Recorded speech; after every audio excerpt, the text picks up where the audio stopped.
نحمده ونصلي على رسوله الكريم اما بعد فاعوذ بالله من الشيطان الرجيم بسم الله الرحمن الرحيم رب اشرح لي صدري ويسر لي امري واحلل عقدة من لساني يفقهوا قولي۔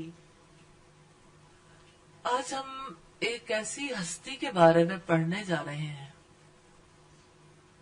جو دنیا کی ان خوش نصیب خواتین میں سے ہیں جو ان سعادت مند گھرانوں سے تعلق رکھتی ہیں جنہیں آسمان والے رب العزت نے منتخب کیا۔ وہ منظر کیسا تھا جہاں پر آپ صلی اللہ علیہ وسلم نے اپنی اونٹنی کو یہ حکم دیا تھا، اونٹنی کے بارے میں لوگوں کو یہ حکم دیا تھا، خلو سبیلہا فإنہا مأمورہ، اس اونٹنی کا راستہ چھوڑ دو، یہ حکم کی پابند ہے۔ قصوہ نامی اونٹنی گھومتی رہی اور بالآخر ایک گھر کے سامنے آ کے رک گئی۔ وہ گھر ام ایوب انصاریہ رضی اللہ تعالی عنہا کا تھا۔ اس گھرانے کی خوش نصیبی کے کیا کہنے۔ ام ایوب جن کے والد کا نام قیس بن سعد تھا، ان کی شادی خالد بن زید کے ساتھ ہوئی جو بعد میں ابو ایوب کہلائے۔ ابو ایوب ان کی کنیت تھی، ابو ایوب انصاری۔ وہ انصار کے معززین میں سے تھے۔ دونوں شوہر بیوی خوش نصیب افراد میں سے تھے جن کے بارے میں اللہ تعالیٰ نے یہ ارشاد فرمایا، وَالسَّابِقُونَ الْأَوَّلُونَ مِنَ الْمُهَاجِرِينَ وَالْأَنصَارِ وَالَّذِينَ اتَّبَعُوهُم بِإِحْسَانٍ رَضِيَ اللَّهُ عَنْهُمْ وَرَضُوا عَنْهُ وَأَعَدَّ لَهُمْ جَنَّاتٍ تَجْرِي تَحْتَهَا الْأَنْهَارُ خَالِدِينَ فِيهَا أَبَدًا ذَلِكَ الْفَوْزُ الْعَظِيمُ۔ وہ مہاجر اور انصار جنہوں نے سب سے پہلے دعوت ایمان پر لبیک کہنے میں سبقت کی، جو بعد میں راست بازی کے ساتھ ان کے پیچھے آئے، اللہ تعالیٰ ان سے راضی ہو اور وہ اللہ سے راضی ہوئے۔ اللہ نے ان کے لیے ایسے باغ تیار کر رکھے ہیں جن کے نیچے نہریں بہتی ہوں گی، وہ ان میں ہمیشہ رہیں گے۔ یہی عظیم الشان کامیابی ہے۔ سورۃ توبہ کی آیت نمبر 100۔ سیدہ ام ایوب انصاریہ نام کے حوالے سے ہمیں پتہ چلتا ہے مدینہ کی رہنے والی تھی۔ ان کی شادی شدہ زندگی بڑی خوشگوار تھی، دونوں میں بہت زیادہ ہم آہنگی تھی، دونوں ایک دوسرے کا بہت زیادہ خیال رکھتے تھے، اس بات کو بہت زیادہ سمجھتے تھے کہ دوسرے کا خیال کیسے رکھنا ہے، دوسرے کے حقوق کیا ہیں اور اس کے بارے میں میری ذمہ داری کیا ہے۔ ابو ایوب انصاری یعنی خالد بن زید رضی اللہ تعالی عنہ اپنی بیوی کو خوش کرنا جانتے تھے، ان کی ضروریات کو بھی پورا کرتے تھے اور ان کی ہر اعتبار سے کیئر کرتے تھے۔ اور ام ایوب انصاریہ رضی اللہ تعالی عنہ، ان کو بھی ہم دیکھتے ہیں کہ اپنے شوہر کی خوشی کے لیے، اپنے شوہر کے اطمینان کے لیے، ان کو سکون بہم پہنچانے کے لیے ہر طرح سے کوشاں رہتی تھی۔ ام ایوب انصاریہ کے طرز عمل میں خاص بات آپ دیکھیں گے جذباتی کیئر، یعنی ہر اعتبار سے ان کی کیئر ہے، لیکن اس سطح پر پہنچنا بہت مشکل ہوتا ہے شوہر بیوی کے لیے جہاں وہ ایک دوسرے کو ریگارڈ کریں، ایک دوسرے کی کیئر کریں ایز اے ہیومن بینگ، اور ایک دوسرے کی بات کو سمجھنے کی کوشش کریں اور ان کو as a human being value دینے کی کوشش کریں، ایز اے ایک انسان کی حیثیت سے اس کی کیا حقوق ہیں ان کو بھی پہچانیں۔ چونکہ ابھی تو وہ مسلمان نہیں تھی، مسلمان ہونے سے پہلے بھی وہ اپنی ذمہ داریوں کو بحسن و خوبی سمجھتی تھی۔ اس اعتبار سے ہم سمجھتے ہیں کہ یہ ایک بڑا پرمسرت گھرانہ تھا جن میں حضرت ام ایوب انصاریہ رضی اللہ تعالی عنہا کا بڑا اہم کردار تھا۔ ام ایوب انصاریہ ایک روز نیند سے بیدار ہوئی تو انہوں نے دیکھا کہ ان کے شوہر سفر کرنے کے لیے تیار ہیں، اپنی سواری پر بیٹھے۔ ام ایوب نے ان سے پوچھا کدھر کا ارادہ ہے؟ تو انہوں نے جواب دیا کہ میں نے سنا ہے کہ مکہ میں ایک نبی مبعوث ہوا ہے، میں چاہتا ہوں کہ میں اس کے در پر حاضری دوں اور میں ان کی باتیں سن کر آؤں، وہ کیا پیغام دیتے ہیں۔ اس وجہ سے میں نے ان کی جانب سفر کرنے کی سوچی ہے۔ ام ایوب انصاریہ رضی اللہ تعالی عنہ نے ریزسٹ نہیں کیا۔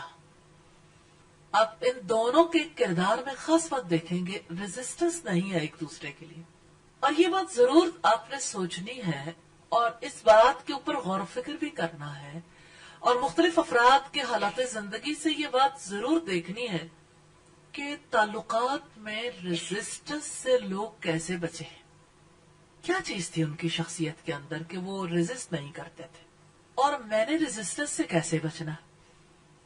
اب دیکھیے سم ٹائمز ایسا ہوتا ہے کہ آپ ایک ایسے ماحول میں رہتے ہیں کہ جہاں پر ہمیشہ پہلی ترجیح پر یہ بات رہتی ہے کہ دوسرے کی جانب سے جو طرز عمل سامنے آئے، جو دلیل سامنے آئے، اس کی مخالفت کرنی ہے، نگیٹ ہی کرنا ہے۔ تو آپ دیکھیں کہ اسلام اس بارے میں کیا چیز سکھاتا ہے۔ قل یا اہل الکتاب، کہہ دو اے اہل کتاب، تعالوا الی کلمۃ، آؤ ایک ایسے کلمے کی طرف، سواء بیننا و بینکم، جو ہمارے اور تمہارے درمیان مشترک۔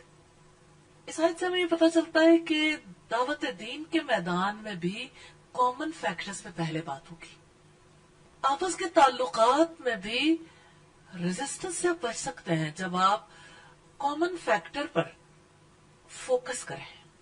اب شوہر اور بیوی کے تعلق میں کامن گراؤنڈ کیا ہے کہ ایک اگر ایک کام کرنا چاہتا ہے تو اس کے اس فیصلے کو آپ ریگارڈ کرو، اس کے حق کو تسلیم کرو کہ ہاں اس کا زندگی پر حق ہے، وہ جو کچھ کر رہا ہے اس نے کچھ سوچا ہوگا، اس نے اس میں کوئی بہتری محسوس کی ہوگی، تو اس کی سطح پر جا کر دیکھیں کہ اس نے کیا سوچا ہوگا۔ اپنی سطح پر آپ رہیں گے تو ریزسٹنس آئے گی کہ میں تو اسے یہ سمجھتی ہوں، یا میرا دل تو یہ چاہتا ہے۔ مثلا میں ایوب انصاریہ کا دل نہیں چاہتا ہوگا کہ ان کے شوہر سفر نہ کرے، میرے پاس رہے، تو وہ خواہش کی زمین نہیں تھی اور نہ ہوتی ہے جس پر ریزسٹنس سے بچ سکے، کیونکہ خواہشات الگ الگ ہیں۔ یہاں پہ واضح طور پر نظر آتا ہے کہ ابو ایوب انصاری جانا چاہتے ہیں۔ اب ان کی بیوی اگر اس نقطہ نظر سے سوچتی کہ انہیں جانا چاہیے یا نہیں تو ریزسٹنس آ جاتی ہے۔ اگر آپ ریزسٹنس سے بچنا چاہتے ہیں تو آپ یہ دیکھیں کہ ریزسٹنس آتی کہاں سے، پھر آپ یہ دیکھیں گے کہ ام ایوب انصاریہ نے کیا سوچا جس کی وجہ سے ریزسٹنس نہیں آئی۔ تو ہم اس واقعے میں دیکھتے ہیں کہ ام ایوب انصاریہ نے اس بات پر غور و فکر کیا کہ وہ نبی کیسا ہے، یعنی شوہر نے بھی یہی سوچا تھا کہ میں ان کی بات سوچوں۔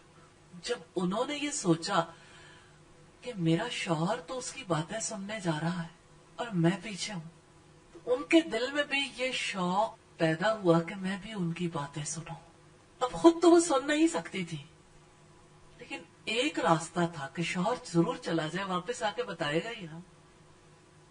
اب کامن گراؤنڈ ہو گئی نا، اس میں ریزسٹنس نہیں ہے، دونوں اپنے اپنے مقام پر بھی ہیں، بیوی گھر پہ ہے، شوہر جا رہا ہے۔ اس بات کی پاسبلٹی کریٹ کرنا زیادہ مشکل تھا کہ ام ایوب بھی ان کے ساتھ ہوتی، لیکن شوہر کو بھجوا دینا تب ممکن ہوا خوش دلی کے ساتھ کہ جب ام ایوب نے بھی اسی لیول پر آ کر سوچا۔ تو بات زندگی کی ہے، آپ بھی اپنی لائف میں ریزسٹنس سے بچنا چاہتے ہیں، کامن گراؤنڈ تلاش کریں، لیکن کامن گراؤنڈ تلاش کرتے ہوئے ایک بات ذہن میں رکھنی ہے، حق نہیں چھوڑنا، حق کی گراؤنڈ۔ تعالوا الی کلمۃ سواء بیننا و بینکم، تو جو کامن گراؤنڈ ہے وہ یہ کہ مثلا ماں باپ اور اولاد کے درمیان کامن گراؤنڈ کیا ہے، وَصَاحِبْهُمَا فِي الدُّنْيَا مَعْرُوفًا، کہ ان کے ساتھ دنیا میں بھلے طریقے سے زندگی گزارنی۔ اس لیے آپ نے پہلی بات یہ ذہن میں رکھنی ہے کہ اس تعلق میں بھلائی کیا ہے، کہ بھلائی کو نہیں چھوڑنا۔ اختلافات ہو سکتے ہیں، ان کے ساتھ بھلائی سے رہنا، تو بھلائی کیا ہے، اونچی آواز سے بات نہیں کرنی، ان سے بڑھ کر اپنی آواز بلند نہیں کرنی، ان کے آگے نہیں چلنا، ان کے آگے اپنی بات نہیں رکھنی۔ پھر اگر آپ حق کی گراؤنڈ پر ہیں اور وہ حق کی گراؤنڈ پر نہیں ہے، پھر آپ کیا کریں گے؟ پھر آپ احتیاط کریں گے اور ایسے موقع پر اپنی بات رکھیں گے اور اس طریقے سے رکھیں گے کہ ریزسٹنس نہ پیدا ہو۔ یہ بات آپ نے پہلے دیکھی سیدہ ہند بنت عمر کی زندگی میں، الحمدللہ، کہ وہ ریزسٹنس سے کیسے بچتی تھی۔ کیونکہ آج آپ نے ڈائگنوز کیا کہ ہمارا سب سے بڑا پرابلم یہ ہے کہ ہم ریزسٹ کرتے ہیں۔ تو یہ آپ نے اپنے گھر کے اندر اپنے آپ کو دیکھا تو آپ کو پتا چل گیا، لیکن ایکچولی یہی بات آپ اپنی پوری لائف میں دیکھیں گے، حاوی ہوگی۔ کیسے؟ یہ ہر ایک کا معاملہ مختلف ہے، خود دیکھیے کس طرح ریزسٹنس آتی ہے۔ میں تو آپ کو صرف یہ بتاؤں گی کہ ریزسٹنس سے بچنا کیسے ہے، کہ آپ حق قبول کرنے کے لیے بھی ریزسٹ نہیں کریں گے، خواہ وہ کسی جانب سے بھی آئے۔ ایک بیوی اپنے شوہر کے بارے میں ریزسٹنس سے کیسے بچ سکتی ہے، اس کے لیے دلیل چاہیے۔ اس کے لیے دلیل سیدہ عائشہ رضی اللہ تعالی عنہا سے روایت کردہ حدیث ہے کہ جب آپ نے رسول اللہ صلی اللہ علیہ وسلم سے پوچھا کہ ایک عورت پر سب سے زیادہ حق کس کا ہے، تو آپ صلی اللہ علیہ وسلم نے فرمایا اس کے شوہر کا۔ تو آپ دیکھیے کہ ایک عورت یہ اس انداز سے سوچنا شروع کرتی ہے کہ مجھ پر اس کا حق سب سے زیادہ، تو کامن گراؤنڈ ہو گئی نا۔ شوہر بھی تو یہی کہتا ہے کہ میرا آپ پر حق ہے، عورت تسلیم نہیں کرتی، عورت تسلیم کر لے تو ریزسٹنس ختم ہو جائے گی۔ اور پھر اس سے آگے بڑھ کے بہت کچھ ہے، مرد کی ذمہ داریوں کے حوالے سے بھی، عورت کی ذمہ داریوں کے حوالے سے۔ بس آپ کو یہ دیکھنا ہے کہ آپ جس مقام پر بھی ہیں آپ نے ریزسٹنس سے کیسے بچنا ہے۔ تو ان سعادت مند لوگوں کی زندگیوں میں ہمارے لیے بہت زیادہ مثالیں ہیں، الحمدللہ۔ تو ام ایوب نے ابو ایوب کو دیکھا کہ تلوار اپنے گلے میں لٹکائی ہوئی ہے اور شہبہ نامی گھوڑی پر سوار ہے، اور جب انہوں نے پوچھا کہاں جا رہے ہیں تو بتایا کہ مکہ معظمہ، تاکہ اس نبی کا دیدار کر سکوں جس کا وہاں ظہور ہوا ہے۔ وہ لوگوں کے پاس ایک نیا دین لائے ہیں، وہ لوگوں کو بتوں کی عبادت چھوڑ دینے اور ایک اللہ پر ایمان لانے کی دعوت دیتے ہیں۔ ام ایوب نے اپنے شوہر کو الوداع کیا، پھر خود کلامی کا انداز اپناتے ہوئے اپنے آپ سے باتیں کرنے لگی۔ ان کے دل میں یہ تمنا بیدار ہوئی، کاش یہ نبی اپنے حکمت سے کام لیتے ہوئے اس شریعت کے ذریعے سے جسے وہ لے کر آئے ہیں اوس اور خزرج کے درمیان بھڑکنے والی لڑائی کی آگ کو بجھاتے۔ کاش یہ خیر اور بھلائی کا سفیر اصلاح کا ذریعہ بن کر سامنے آئے، ان کے سینوں سے بغض اور کینے کے کانٹے نکال دیں اور یہودیوں کے جرائم اور شر پسند عزائم کا خاتمہ کر دیں، کیونکہ یہودی ہی اوس اور خزرج کے درمیان فتنوں فساد کا بیج بوتے ہیں اور شر کی آگ بھڑکاتے ہیں۔ ام ایوب نے یہ دلی تمنا کی کہ اس کے شوہر مکہ سے صحیح سالم عافیت کے ساتھ لوٹ آئے، پھر وہ واپسی کا انتظار کرنے لگی۔ میں یہاں پہ رک کے لمحے کے لیے ام ایوب انصاریہ رضی اللہ تعالی عنہا کی فکر کے حوالے سے ضرور بات کرنا چاہوں گی۔ نبی صلی اللہ علیہ وسلم سے جب حضرت ابو ذر نے یہ سوال کیا تھا کہ اللہ کے رسول پہلی کتابوں میں صحف ابراہیم اور صحف موسیٰ میں کیا ہے، تو آپ نے بہت ساری باتوں کے علاوہ ایک بات یہ بھی کہی تھی کہ عقل مند آدمی کے لیے لازم ہے کہ وہ اپنے زمانے کے حالات سے باخبر رہے۔ یہاں میں ایوب انصاریہ کی صرف خبر نظر نہیں آتی، بلکہ حالات کی ابتری کو دور کرنے کی تڑپ بھی نظر آتی ہے۔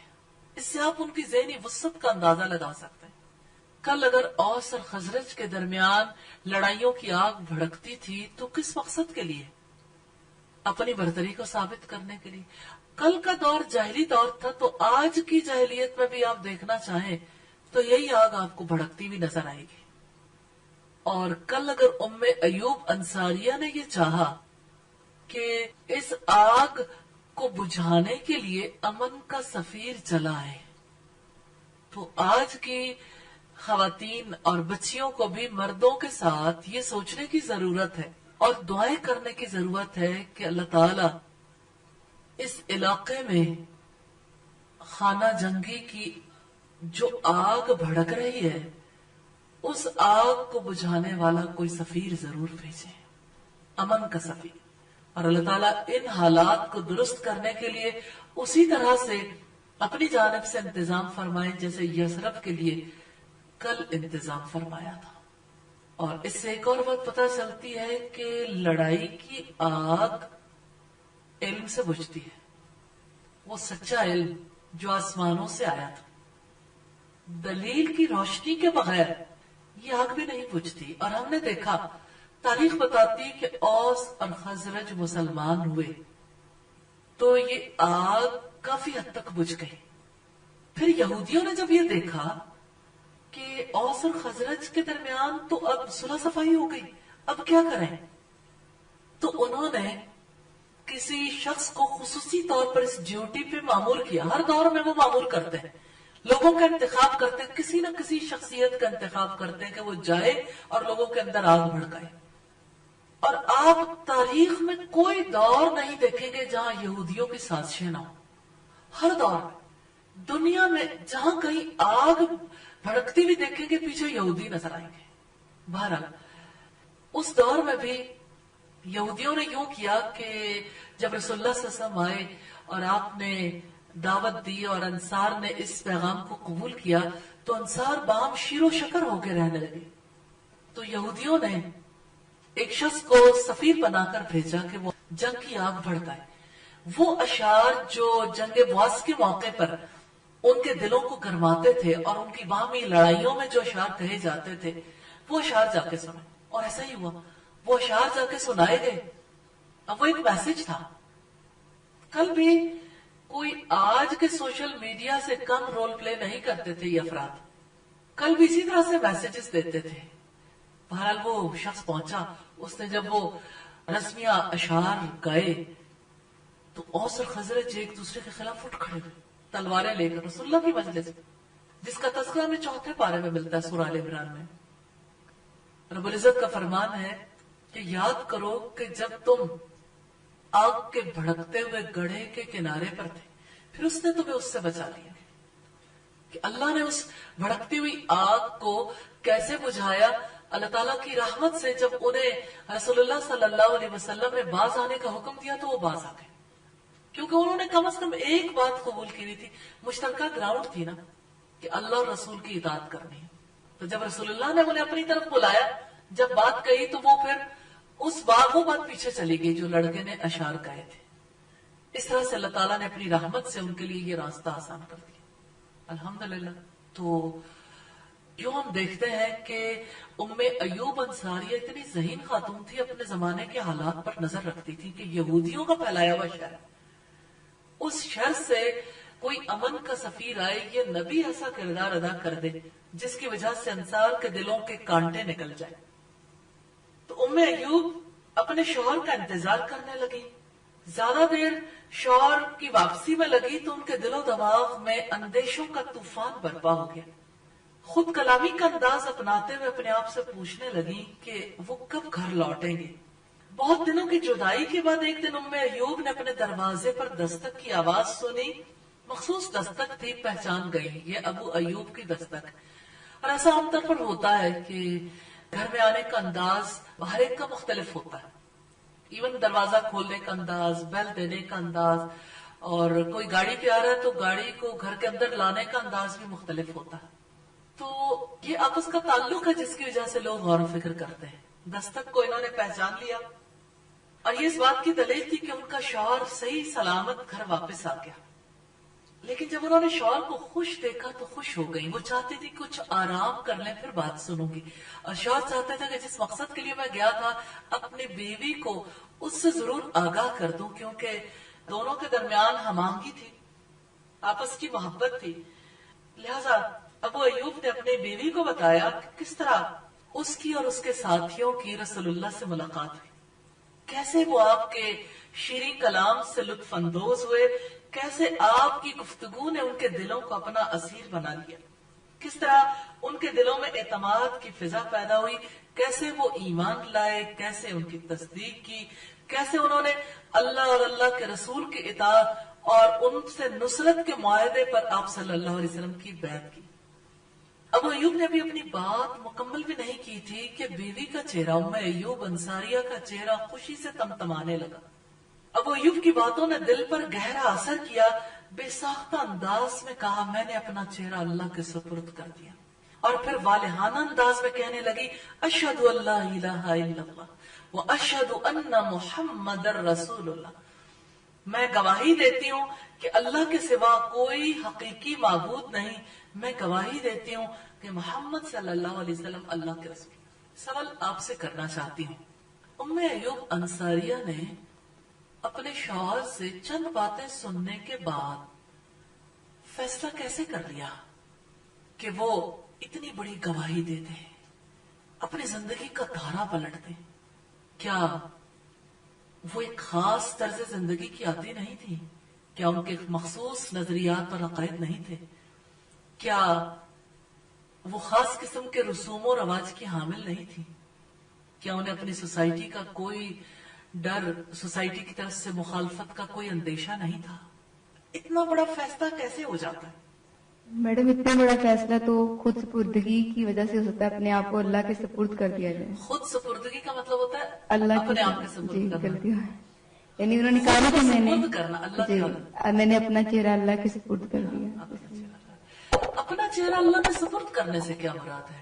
اپنے آپ کو اللہ تعالیٰ کے حوالے کر دینا. تمام پریکٹیکلی کیسے ہوتا ہے؟ آپ ہمیشہ امپلیمنٹیشن پلان کی بات کرتی ہیں کہ اللہ تعالیٰ کے ہر احکام کی دل سے اس کو آپ نا اس کیفیت کو دیکھیں کہ ایک فرد جو ہے وہ جاہلی تہذیب کا علمبردار ہے, اور آپ اس کی ذہنی کیفیت بھی دیکھتی ہیں کہ وہ اپنے ماحول کی وجہ سے بھی پریشان ہے, اور ابو ایوب کو بھیجتے ہوئے بھی ان کا دل, رضی اللہ تعالیٰ عنہ کو بھیجتے ہوئے بھی ان کا دل خوش تھا, مطمئن تھا, لیکن یکسر زندگی کا دھارا ہی بدل جائے, اس کے لیے وہ اچانک کیسے آمادہ ہو تو یہ بھی تو ان کے خاوند کے ساتھ ہم آہنگی بھی تو تھی ان کے ساتھ اتنی زیادہ کہ ان کی بات کو کے بھی ساتھ مانگی تھی, ان کی بات کو ویلیو کرتی تھی, لیکن بیسیکلی ان کی زندگی میں کیا ایسی خاص بات تھی؟